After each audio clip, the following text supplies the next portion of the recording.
उन्होंने अपने दिन केवल जीवन के बारे में सोचने में व्यतीत नहीं किए, बल्कि उन्हें लगातार विरोधी और शक्तिशाली लोगों से संघर्ष करना पड़ा और आपदा, निर्वासन, नाजुक स्वास्थ्य और खुद को ही मौत देने की सजा का सामना करना पड़ा। हम बात कर रहे हैं रोमन स्टोइक दार्शनिक, राजनेता और लैटिन साहित्य के रजत युग के नाटककार लुसियस एनियस सेनेका के बारे में। उनकी ज्यादातर रचनाएं उनके द्वारा लिखे गए पत्रों के रूप में आईं, जिनमें उन्होंने मित्रों को सलाह दी जो जीवन के अपरिहार्य उतार चढ़ाव के मामलों में हमारा मार्गदर्शन कर सकते हैं। तो आइए जानते हैं ऐसे व्यवहारिक वकालतीत विचारों के बारे में। भय का कारण अज्ञान है। सारी क्रूरता कमजोरी से पैदा होती है। कभी कभी जीना भी साहस का काम होता है। हम वास्तविकता की तुलना में कल्पना में अधिक बार पीड़ित होते हैं। कृतज्ञ हृदय से सम्माननीय कुछ नहीं है। ऐसे लोगों से जुड़े जो आपको बेहतर बनाने की संभावना रखते हैं। जीवन लंबा है यदि आप इसका उपयोग करना जानते हैं। आशा करना छोड़ दो और तुम डरना छोड़ दोगे।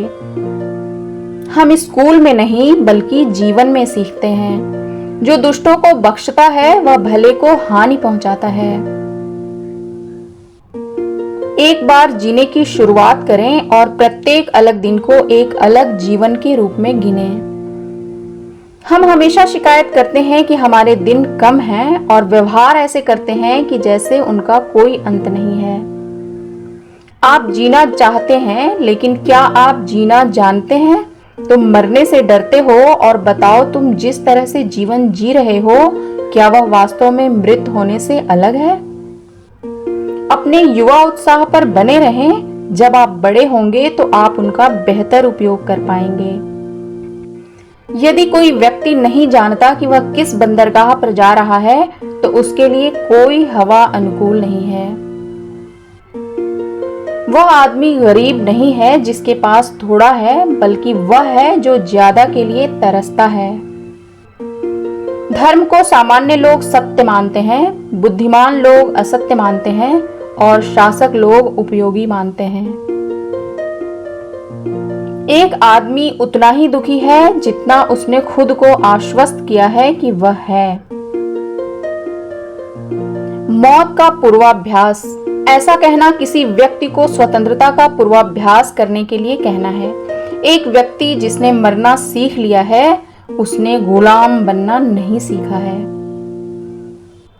वृद्धि की राह धीमी है लेकिन बर्बादी की राह तेज है।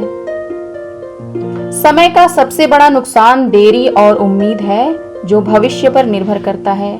हम वर्तमान को छोड़ देते हैं जो हमारे वश में है और उसके लिए तत्पर हैं जो संयोग पर निर्भर करता है, और इस तरह अनिश्चितता के लिए एक निश्चितता को त्याग देते हैं। वह जो ज्ञान चाहता है एक बुद्धिमान व्यक्ति है, और जो सोचता है कि उसने पा लिया है वह पागल है। वर्तमान सुखों का इस तरह आनंद लें कि भविष्य के लोगों को चोट न पहुंचे। जीवन एक नाटक की तरह है। इसमें लंबाई नहीं, अभिनय की उत्कृष्टता मायने रखती है। आओ हम जो महसूस करें वह कहें और जो हम कहते हैं उसे महसूस करें। जो चीजें सहन करने में मुश्किल होती हैं वे याद रखने में मीठी होती हैं। मैं एक कोने में पैदा नहीं हुआ हूं, सारी दुनिया मेरी जन्मभूमि है। मौन जीवन के कई कष्टों से सीखा गया सबक है। मनुष्य घटनाओं से नहीं बल्कि उनके प्रति अपने दृष्टिकोण से प्रभावित होता है। अपने दुखों को धोखा देने से बेहतर है उस पर विजय पा ली जाए। ऐसा नहीं है कि कार्य कठिन है इसलिए हमें हिम्मत नहीं करनी चाहिए। ऐसा इसलिए होता है क्योंकि हम हिम्मत नहीं करते हैं, इसलिए कार्य कठिन हो जाते हैं। आप एक इंसान का चरित्र बता सकते हैं यदि आप देखें कि वह प्रशंसा से कैसे प्रभावित होता है। जिस प्रकार श्रम करने से शरीर मजबूत होता है, उसी प्रकार कठिनाइयों से मस्तिष्क मजबूत होता है। चट्टान से कठोर क्या है, पानी से नरम क्या है, फिर भी शीतल जल द्वारा कठोर चट्टानों को खोखला कर दिया जाता है। उपहार वो नहीं है जो दिया या किया जाता है, बल्कि ये तो देने या करने वाले के इरादे पर निर्भर करता है। मृत्यु को भविष्य की घटना के रूप में देखना गलत है, जबकि इसका अधिकांश भाग पहले से ही हमारे पीछे है। हमारे अतीत का हर घंटा मौत का है। शांत जीवन और निष्क्रिय जीवन में बहुत अंतर है।